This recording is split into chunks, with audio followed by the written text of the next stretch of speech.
ഹരേ Krishna. India Pakistan യുദ്ധം താൽക്കാലികമായി അവസാനിച്ചിരിക്കുന്നു. വർഷങ്ങളായി ഇന്ത്യയെ പ്രകോപിപ്പിച്ചു കൊണ്ടിരിക്കുന്നു പാകിസ്ഥാൻ. ഇന്ത്യയുമായി ഏറ്റുമുട്ടുമ്പോഴൊക്കെ പരാജയമാണ് ഫലം. എങ്കിലും അവർ ഇന്ത്യയുമായി പോരാടിക്കൊണ്ടേയിരിക്കുന്നു. വളരെ മുമ്പ് തന്നെ അവരുടെ സമ്പദ് വ്യവസ്ഥ ബുദ്ധിമുട്ടിലാണ്. അധികം വൈകാതെ തന്നെ അവരുടെ വിഭവങ്ങൾ തീർന്നു പോകും. വിദേശ സഹായവും കിട്ടാതെയാവും. എന്നിട്ടും പാകിസ്ഥാൻ ഇന്ത്യയെ പ്രകോപിപ്പിച്ചു കൊണ്ടേയിരിക്കുന്നു. പഹൽഗാമിലെ പാകിസ്ഥാൻ്റെ ആക്രമണത്തിൽ വിധവകളായി അവരുടെ സീമന്തരേഖയിലെ സിന്ദൂരം മായ്ച്ചതിനുള്ള പ്രതികാരം ഇന്ത്യ ചെയ്തത് പാകിസ്ഥാനിലെ ഭീകരതാവളം തകർത്തായിരുന്നു. അങ്ങനെ ശക്തമായി തിരിച്ചടിച്ചു കൊണ്ടായിരുന്നു ഇന്ത്യ പ്രതികാരം ചെയ്തത്. എന്നിട്ട് ഭാരത സ്ത്രീകളുടെ വില പാകിസ്ഥാന് അറിയിച്ചു കൊടുത്തു. പാകിസ്ഥാൻ അയച്ച ഒരു മിസൈൽ പോലും ഇന്ത്യയിൽ വീണില്ല. എന്നാൽ ഇന്ത്യ ഭീകരവാദികളെ തീർക്കുകയും ചെയ്തു. ഭീകരവാദത്തിന് എതിരെയാണ് ഇന്ത്യ യുദ്ധം ചെയ്തത്. അതേ മനുഷ്യത്വം നിലനിർത്തിക്കൊണ്ട് ഇന്ത്യ ധർമ്മയുദ്ധം നടത്തി. ധർമ്മം അധർമ്മത്തോട് ഏറ്റുമുട്ടി. അവസാനം ധർമ്മത്തിന് വിജയമുണ്ടായി. ഓപ്പറേഷൻ സിന്ദൂർ, സ്ത്രീകളുടെ സീമന്തരേഖയിലെ സിന്ദൂരം മായ്ച്ചതിനുള്ള ഇന്ത്യയുടെ പ്രതികാരം. 5000 വർഷങ്ങൾക്ക് മുമ്പ് മഹാഭാരത യുദ്ധം ഉണ്ടാവാനുള്ള കാരണങ്ങളിലൊന്ന് പാഞ്ചാലി വസ്ത്രാക്ഷേപമാണ്. കള്ളച്ചൂത് കളിച്ച് പാണ്ഡവരെ പരാജയപ്പെടുത്തി പാണ്ഡവർ സകലതും പണയം വെച്ചു. അവർ രാജ്യവും സൈന്യവും ആഭരണങ്ങളും അവസാനം അവരെ തന്നെയും പണയം വെച്ചു. എന്നിട്ടും വിജയിക്കാതെ വന്നപ്പോൾ പാഞ്ചാലിയെയും പണയം വെച്ചു. സ്വതവേ ക്രൂരന്മാരായ കൗരവർ അതോടെ അഴിഞ്ഞാടി.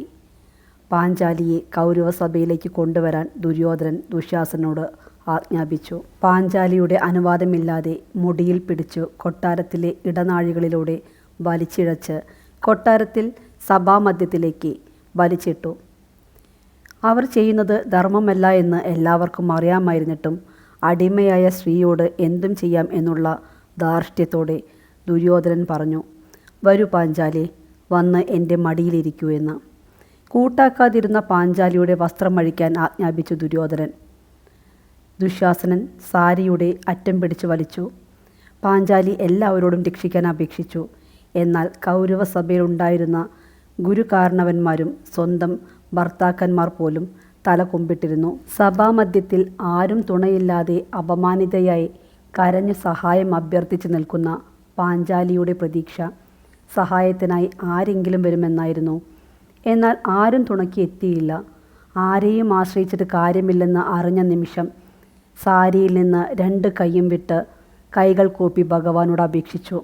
ആ നിമിഷം അവിടെ നടന്നത് ഒരത്ഭുതമായിരുന്നു. അഴിഞ്ഞു തീരാറായ സാരിയുടെ കൂടെ എല്ലാവരെയും അത്ഭുതപ്പെടുത്തിക്കൊണ്ട് അനന്തമായി സാരി വന്നുകൊണ്ടേയിരുന്നു. എത്ര ശ്രമിച്ചിട്ടും തീരാത്ത സാരി. അവസാനം ദുശ്ശാസനൻ തളർന്നു വീണു.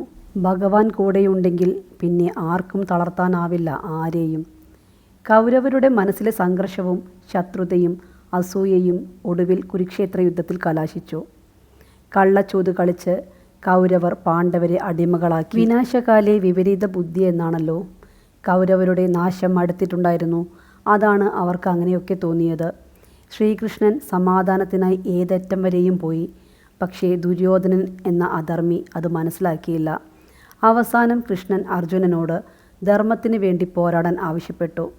എന്നിട്ട് കൃഷ്ണൻ അവരോടൊപ്പം നിന്നു. അതെ, കൃഷ്ണൻ ധർമ്മത്തിൻ്റെ കൂടെ നിന്നു. യുദ്ധം ജയിക്കുകയും ചെയ്തു. ഓരോ വാക്കുകളും ഭഗവാന്റെ പത്മപാദങ്ങളിൽ സമർപ്പിക്കുന്നു. ഹരേ കൃഷ്ണ ഹരേ കൃഷ്ണ കൃഷ്ണ കൃഷ്ണ ഹരേ ഹരേ, ഹരേ രാമ രാമ രാമ ഹരേ ഹരേ.